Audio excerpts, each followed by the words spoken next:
Pelikulang ito ay rated SPG. Striktong patnubay at gabay ng magulang ang kailangan. Maaaring may masiselang tema, lengguwahe, karahasan, sexual, horror o droga na hindi angkop sa mga bata.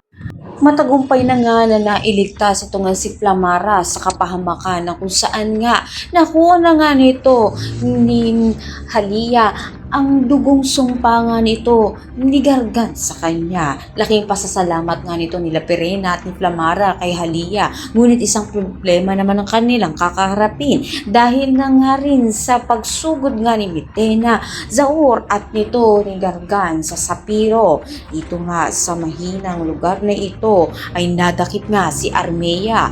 Pilit naman nga na lumalaban si Tera laban kay Mitena upang sa gayon nga hindi mapahamak si Armea.